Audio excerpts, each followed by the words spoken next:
morning, everyone. I am Dr. A.R. Vijay Babu, working as an assistant professor in Department of EEE, Vignan's Foundation for Science, Technology and Research. So, in this particular semester, I am going to deal with you people a subject called EACM, which means Energy Audit, Conservation and Management. So, let's go in depth into the subject. So before going into the subject, like any other subject, it also consists of 5 units.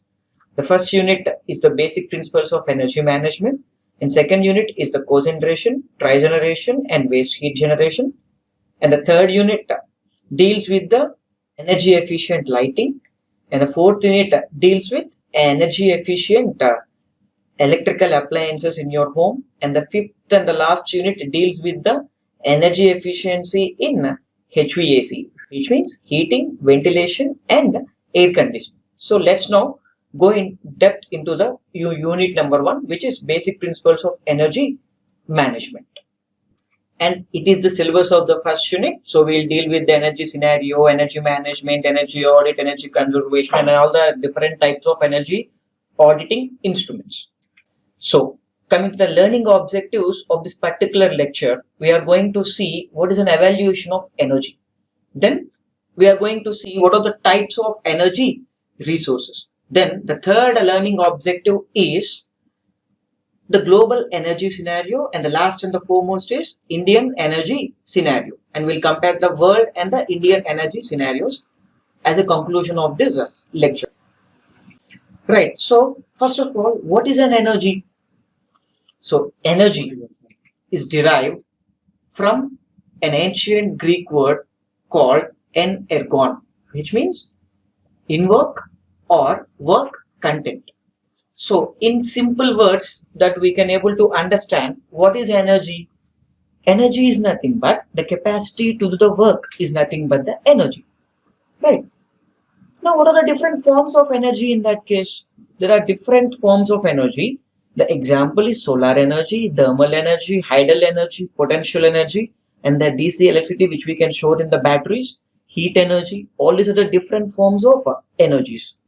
There is one more important thing that we need to talk about energy, which is called law of conservation of energy. What is this law of conservation of energy means? So energy can never be created nor be destroyed, but it will transform from one form to the other form. Say for example, which is nothing but energy transfiguration, right? So what are the different energy transfigurations that we can come across in our day-to-day life? Say for example, sunlight will be converted into food materials, like in the case of your fruits and vegetables, by making use of a process called photosynthesis, right? This photosynthesis will convert the sunlight into chemical energy, and then the chemical energy will be converted into electrical energy in case of a fuel cell, and similarly the solar energy will be converted into electrical energy in case of a solar panel, and the coal or the oil or the natural gas will be converted into electricity in the respective power plants. So if I'll get the energy which is called a chemical energy will be converted into mechanical energy by means of which I can drive a bicycle. So all these are the different energy transfigurations, right? So what are the different energy sources? There are different energy types of energy sources. We can broadly classify them into 4 different categories. The first one is primary and secondary sources of energy. The second classification is commercial and non-commercial energy resources. The third one is, as you can see here, renewable and non-renewable energy resources. And the last one is conventional and non-conventional energy resource. Now let's go and understand one by one clearly. So what is a primary energy resource? So the primary energy resource is a resource which will be available in the nature, right? It will be directly mined from the nature. It is directly available in the nature, right? So what are the examples of this?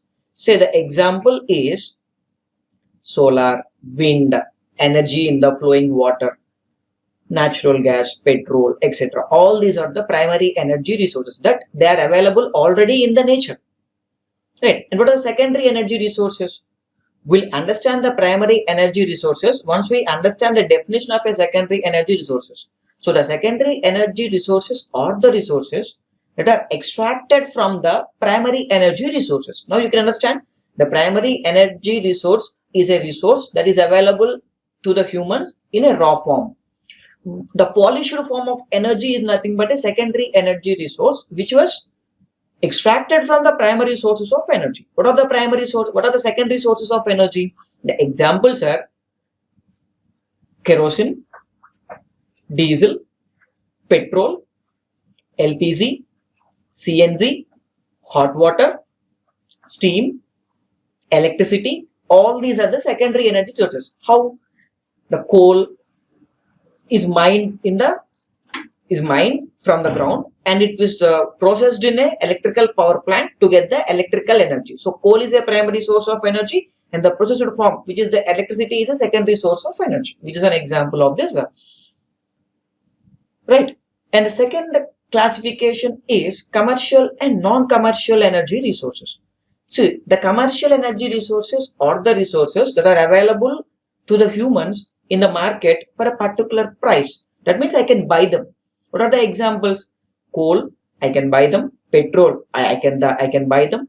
Diesel, I can buy them. Kerosene, LPG, CNG, electricity, all these things I can buy in the market for a particular price. But what are the non-commercial energy resources? These are the resources that are available free of cost in the nature. Examples are firewood. If I have some tree, then I can use it for cooking, which is nothing but a firewood. And agricultural waste, cow dung, solar thermal heat. All these are the non-commercial sources of energy which I cannot buy in the market for a particular price. So, in the world or in India, in the total energy resources, 52% of the energy resources that are available to the humans are commercial energy resources. That means we will buy them. And the remaining 48% are the non-commercial energy resources that are available to us for free, which is a gift of God to us. The third classification is renewable and non-renewable sources of energy. What is a renewable source of energy? The energy that can be replenished again and again, even after you use them, is known as a renewable source of energy. What are the examples? Solar energy, wind energy, geothermal energy, biomass energy, ocean energy, tidal energy, wave energy. All these are the examples of renewable sources of energy. That is, even though you use them today, tomorrow they will be again available to us in plenty from the nature. These are called the renewable sources of energy. What are the non-renewable sources of energy? The energy sources that are not replenished again and again are known as the non-renewable sources of energy, which means if you use them today, tomorrow you won't be have them. Say for example, all the fossil fuels. What are the fossil fuels? Coal, oil and natural gas. So all these three are the fossil fuels. Fossil fuels. Fossil fuel is a term used to describe a group of energy sources that were formed from ancient plants and organisms during the Carboniferous period approximately 360 to 286 million years ago, even before the age of dinosaurs. At that time, the land was covered with swamps filled with organisms and plants. As they died, they sank to the bottom of swamps and oceans and over millions of years started decomposing under layers of sand, clay, and other minerals. Different types of fossil fuels formed depending on the combination of organic matter, temperature, time, and pressure conditions while decomposing. There are three major types of fossil fuels: coal, oil, and natural gas.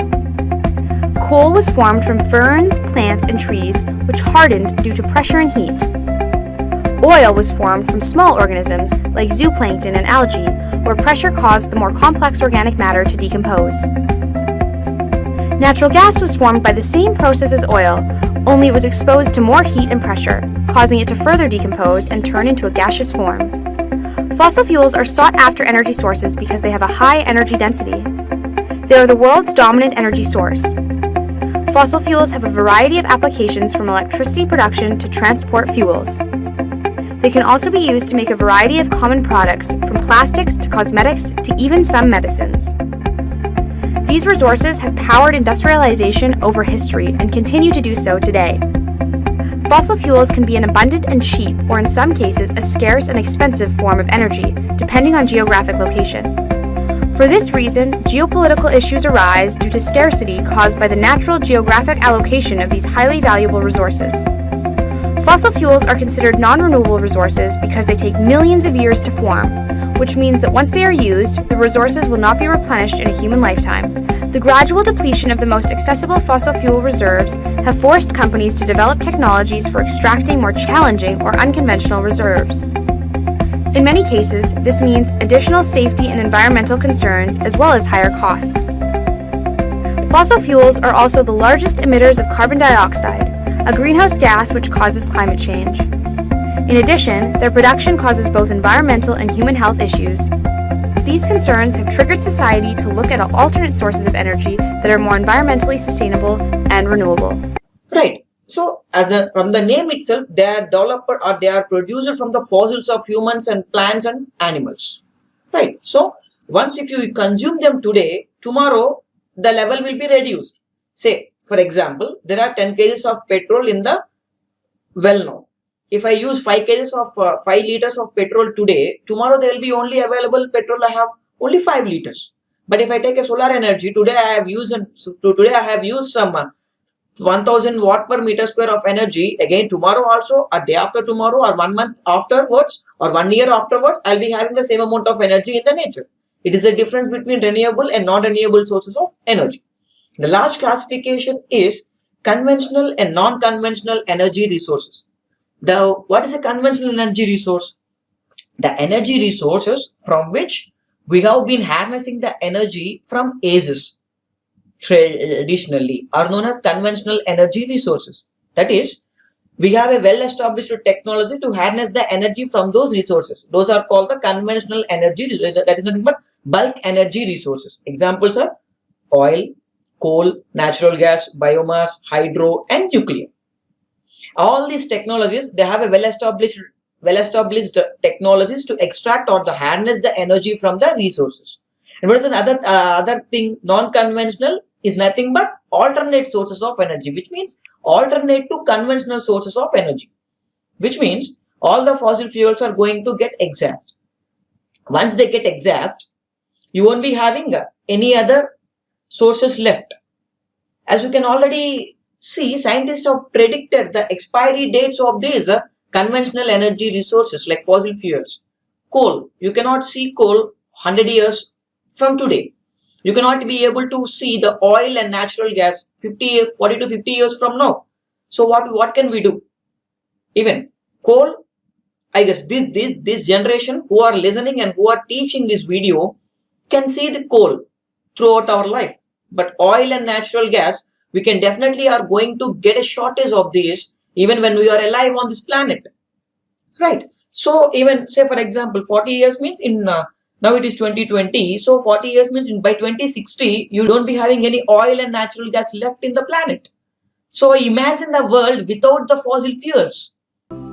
Every year, the world uses 35 billion barrels of oil.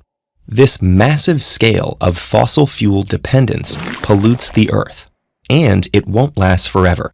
Scientists estimate that we've consumed about 40% of the world's oil. According to present estimates, at this rate, we'll run out of oil and gas in 50 years or so, and in about a century for coal. On the flip side, we have abundant sun, water, and wind. These are renewable energy sources, meaning that we won't use them up over time. What if we could exchange our fossil fuel dependence for an existence based solely on renewables? We've pondered that question for decades, and yet renewable energy still only provides about 13% of our needs. That's because reaching 100% requires renewable energy that's inexpensive and accessible. Imagine a world without fossil fuels, none at all. Imagine a world where you never need to smell the fumes of a passing car, bus, or truck, and where traffic noise is massively reduced. Imagine a world powered by something you can't touch, which will be abundant for billions of years. Imagine a world where every single home has electricity, no matter how far it is from the grid. That's the future beyond fossil fuels. Is it possible? We have to cope up with that. So for that reason, we need to develop a non-conventional source of energy from which we can derive the electrical energy. We cannot even imagine the world without electricity. It's highly impossible. Right? And then let's look at the energy scenario of the present world. Now let us see. It is the world in which we are living in to 2019. You can see the amount of electricity being utilized by the humans. You can see that white spots are nothing but the energy consumption by humans. Now let us talk about 10 years or 20 years after that. In 2030, exactly 10 years after now you can see the world. It's a predicted image. You can see in the previous image, you can clearly see that the world require quite a decent amount of energy. But in the next 10 years, because of globalization and increased energy demand, we can see the world. We require more and huge amounts of energy. So power requirement actually doubles in the next 10 years. So how could we be able to cope up with that? How could we be able to cope up? It's a very difficult scenario. Here, two things we need to understand. If my power requirement doubles, I need to consume more and more fossil fuels. If I consume more and more fossil fuels, the fossil fuels are going to exhaust very quickly. So once they got exhausted very quickly, then are there any other sources? Can we imagine our life without fossil fuels and without electricity? So which will give us electricity at that time? So there will be two options. The first option is to search for alternate sources of energy other than the conventional ways of producing the energy. Because conventional way of producing the energy, we have a well-established technology available with us. But alternate sources of energy are nothing but you can say renewable sources of energy. We don't have any well-established equipment. So we need to research on this. So this industrial revolution started in 19th century, in the middle of the 19th century. So in the last 300 years, we are using the fossil fuels. So it took us. So initially the efficiency of a Rankine power plant is just 7%. But now we could able to get an efficiency of 40%. And even by using ultra supercritical technology, we can get it around 50%. So it took 300 years to improve the efficiency from 7% to 50%. So now we have to think, we have 10 more years left for the power requirement to get double. So what we need to do? We need to do immense research on the alternate sources of energy so that we could able to increase the efficiency of the solar panels or wind turbines or any other alternate technologies. Why? Because we need to match up with the energy requirement speed of 2030. Right. For doing this, the first option is to explore the more and more alternate energy sources. The second option is to conserve the energy. Conservation means saving. We need to save the energy. Why I have to say it's a second option? Energy saved is nothing but energy generated. When you save the energy, that same amount of energy you are generating. Right? Unnecessarily, if you switch off lights, if you are using lights unnecessarily, if you switch it off, that energy can be used further so that the energy requirement will be reduced. And in that way, we can say that I am saving the energy is nothing but I am generating the energy. If I am saving 10 kilowatt hour energy, it is nothing but I am additionally generating 10 kilowatt hour of energy to the world. So these are the two things that we need to do. In order to do that energy conservation, we need to do the energy audit first. So we need to do the energy audit. The name of the subject itself is energy audit, conservation and management. We need to do some energy audit. How a particular energy utilizing gadgets are utilizing the energy. So once you know the different ways of how in which the equipment is getting using the energy, the irregular and unwanted energy can have to be conserved. So those are called the energy conservation techniques. Once you propose the energy conservation techniques, then you need to manage those techniques into your organization or your home or any other city. So once you do that, then the complete thing will be in our control. That is the conservation part. That is energy. We need to do the audit, we need to conserve it, and then we need to manage it. Okay, these are the two options. What I told you, there are only two options available for this crisis of energy. The first one is to look at the alternate sources of energy and to improve the efficiency of them. The second one is to conserve the energy through energy management principles and energy auditing. Now coming to total primary energy consumption, India stands in the fourth position, you can see, followed by China, US and Russia. Right. In the, you can see that the energy requirement was given in quadrillion BTU. What is quad BTU? 1 BTU is nothing but 1055 joules or 1.055 kilojoules. If I convert that joules into kilowatt hour by dividing it with 3600, then 1 quad BTU is nothing but 10 to the power of 15 BTU. If I do it, I'll get 1 quad BTU is nothing but 293 terawatt hour. And in that way, you can see the things, right? So, in the primary energy consumption, India stands in the fourth position, right? And then, but you can see one thing, but the growth rate, India has a huge growth rate compared to China, as well as compared to Russia and compared to any other nation, because the growth rate in India is very, very high because it's a developing nation. The growth rate should be higher, but the total energy consumption is less, but the growth rate is very, very high. Then total energy consumption in India will be from different sources. You can see it here. 57% of the primary energy consumption in India is accounted by coal, nuclear 1%, oil 29% and gas 6% only. It is the source-wise primary energy consumption in India. And then sector-wise energy consumption. So how we can deal with it? Sector-wise energy consumption. You can see the maximum, the biggest sector for the energy consumption in India is industries, 56%. Transport is just 9%, residential system is 9%, commercial and public places 2%, agriculture 3%, and the remaining others are 18%. Right. So the biggest concern or the biggest sector which will consume more amount of energy in India is industries, about 56%. And then total primary energy production. So far we discussed about the consumption. We are at the fourth place. But unfortunately, in producing that energy, we are at the seventh place. You can clearly see it. While so we are lacking behind the production. We are consuming much, but we are producing little. So we need to produce much more by taking into consideration all the alternate sources of energy. Right. So total electricity net generation. In the previous slide, I have talked about the primary energy. Now when I am talking about only the secondary energy, that is called electricity. So in this, India stands in the third position. Even though it's a third position, but followed by China and US. They have a huge electricity net generation. When compared to them, we are at a very, very little level, but even then, we are at the third spot. Right. And then total renewable electricity. And in the previous slide, we have gone through the electricity generation. But in this slide, we are talking about the renewable electricity. That is the electricity which is produced from the renewables, in which we are in the sixth position.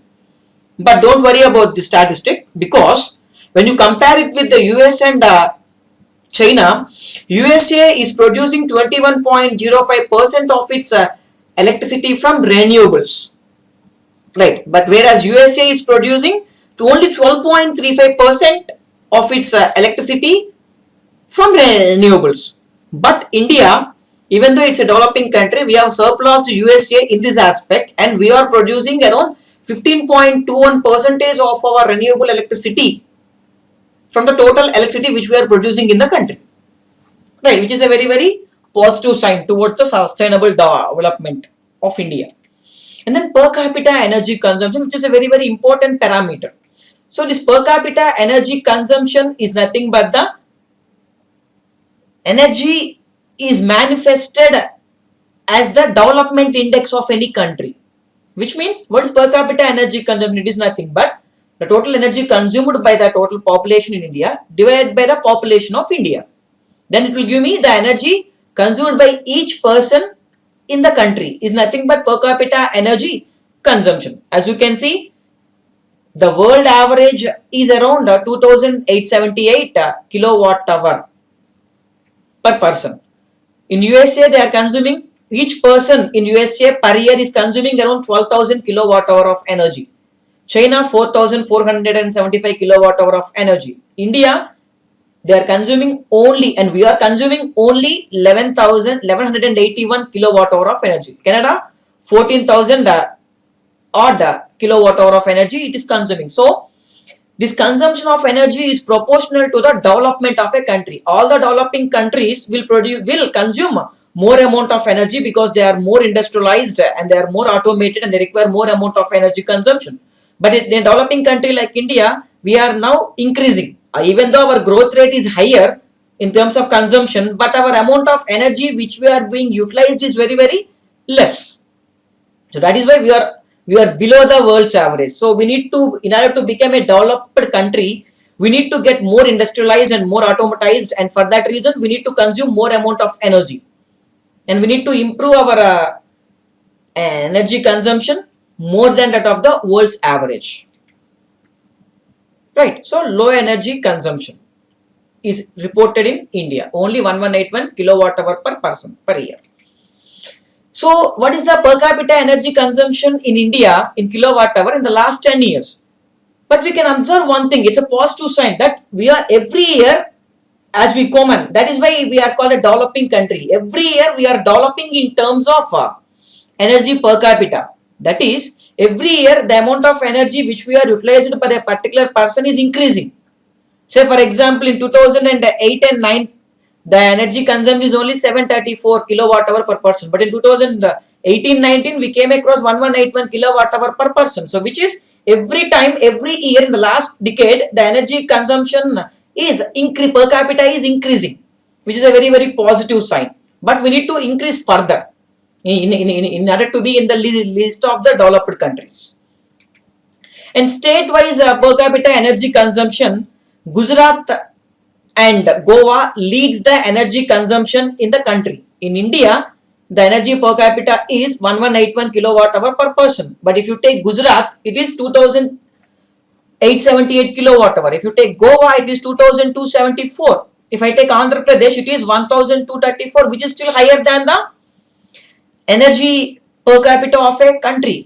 We are on par. We are obviously more than that of the national average. Our state, Andhra Pradesh. But there are some other states like Bihar, Tripura, and there is Assam, all these Nagaland. All these states are further below the country's average energy consumption per capita. Right? And then installed capacity. The installed capacity in India was around 362 gigawatts, with renewables accounting to 23% of the electricity generation, which comes out to be 82.5 gigawatts of energy. We are getting it from the renewables. So out of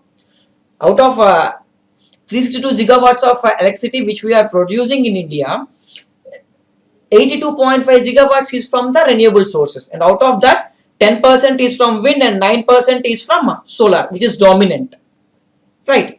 And then coming to the other, that is the conventional sources, we are producing, we are getting more amount of energy from thermal stations, that's in the coal power plants, followed by the second component is renewables itself. Nuclear only 2%, and the rest of the things are the remaining things. It is about the installed capacity. Then India renewable energy forecast, which we can see it here in 2018-19. If you can see, the amount of energy produced from the renewable sources is only very, very quite less, right? But if I forecast by 2030, we can see that there is a huge change in the energy mix of the India.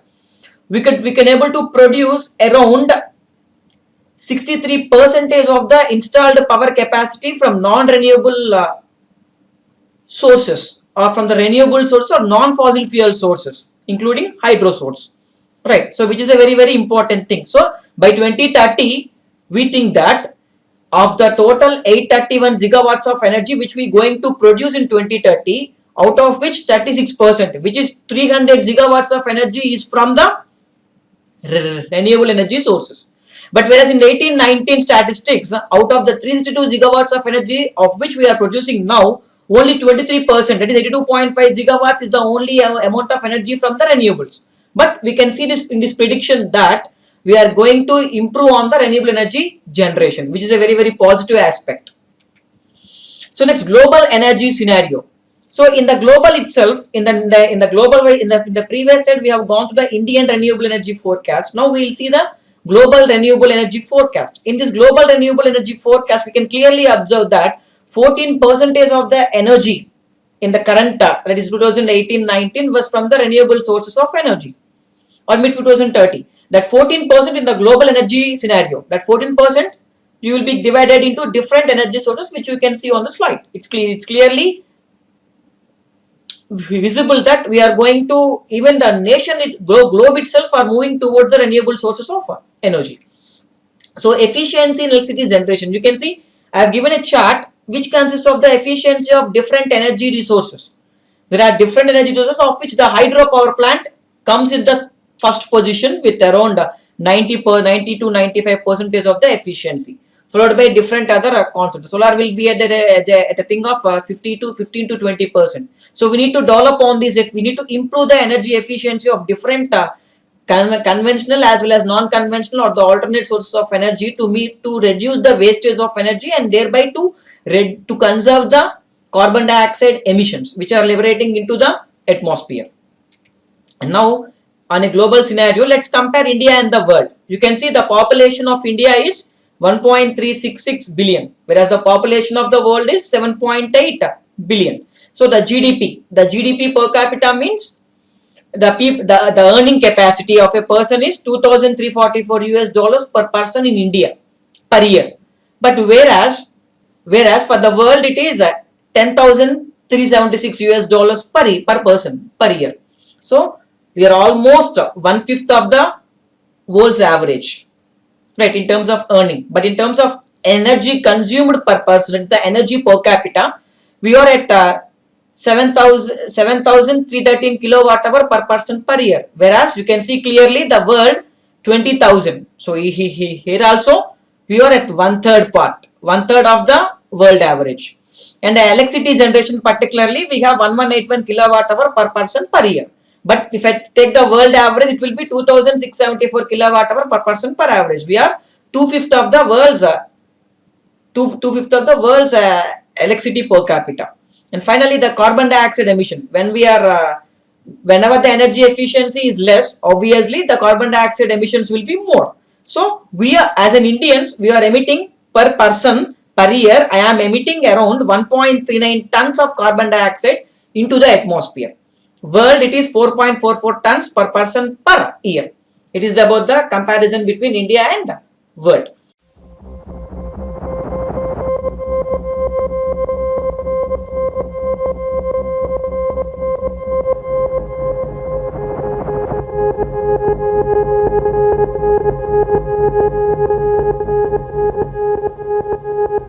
For 250 years now, humans have been burning coal, oil and gas for energy. Fossil energy sources are in fact prehistoric woods, millions of years of stored solar energy. The exploitation of fossil fuels made the Industrial Revolution possible and has been providing us with continuous economic growth and technological progress. Yet this development has been causing threatening changes to our climate, the massive effects of which we are only just beginning to experience. By burning coal, oil or gas, carbon dioxide, also known as CO2, is released into the atmosphere. To this day, CO2 emissions have been increasing dramatically. This is because, up until now, economic growth has also meant increasing use of fossil fuels.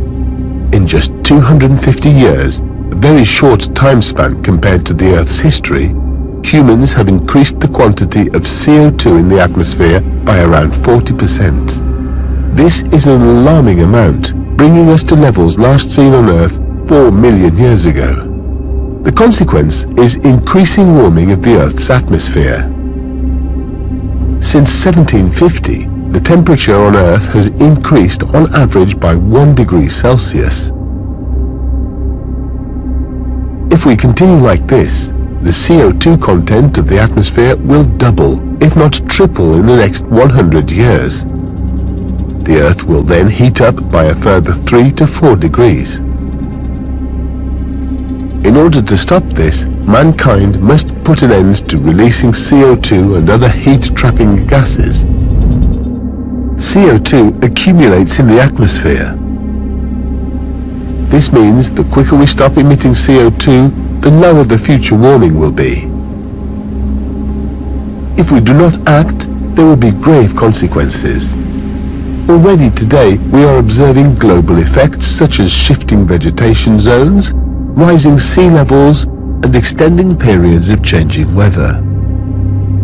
Should climate change proceed unabated, it could lead to heavy economic losses, social upheaval, and migration of people across the world. We are facing a global challenge. All countries have the responsibility to reduce their CO2 emissions. Worldwide climate policy is crucial, and not just a matter for industrialized countries.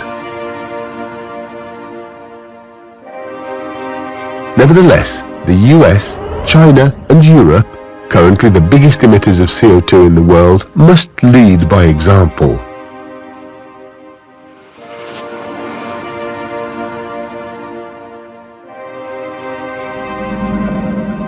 The 2015 UN Climate Conference in Paris was a breakthrough in international climate policy.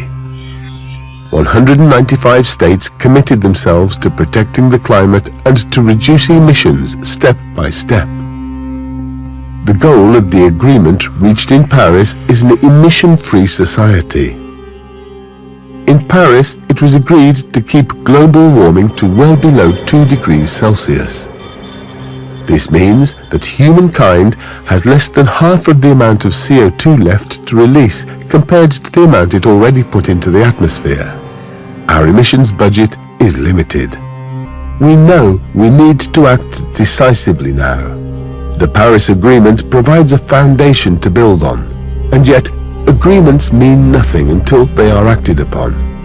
For this, we need creativity, bright ideas, courage, and leadership. International climate policy can only provide the conditions and objectives, but it is up to us to take action, and the time to act is now. So I wanted to conclude this lecture. So in this lecture, so far we have gone through, what are the things we have gone through it? We have gone through the evolution of energy. Then we have gone through different sources of energy. The first source is a primary and secondary source of energy. The second one is a conventional and non-conventional sources of energy, renewable and non-renewable sources of energy, commercial and non-commercial sources of energy. Then we moved on and we have gone through the global energy scenario and Indian energy scenario, and we have compared the Indian energy scenario with the world. And moreover, what is the key takeaways from this lecture is that we are in the 4th position in terms of energy consumption, but we are in the 7th position in terms of energy production. So we need to cope up with these figures, right, in future. At the same time, we are improving on the renewable energy side. That is, in 2018, only 23% of the energy is from the renewables. But our projected, based upon the policies given by the government, the Ministry of New and Renewable Energy Resources, we came to know that by 2030, in the next 10 years, we are going to improve our renewable energy share to 36%. Right. And then one more important thing is the per capita energy consumption. We are far below the world's average. The world's average is 2800 kilowatt hour per person per year, but the Indian average is 1181 kilowatt hour per person per year. But we need to cope up with the increase in this per capita energy electricity and the energy consumption. But the most significant thing is, the two most significant things that are the takeaways of this lecture is, even though our production is less, but our growth rate is very, very high compared to US, China and Russia. Right. Even we are 5 times more than Russia, we are 8 times more than USA, and we are more than the China. Our growth rate is 3.2% in terms of energy consumption. Right. And the other one which we need to be improving is the energy per capita consumption. That is, every year from 2008 to 2018, the last decade, we can see that there is a sharp increase in the energy per capita of a person in the country, and thereby we are on a increased note. So with this, I am concluding this lecture. In the next lecture, we will go through the energy management and energy audit, energy conservation techniques. Thank you.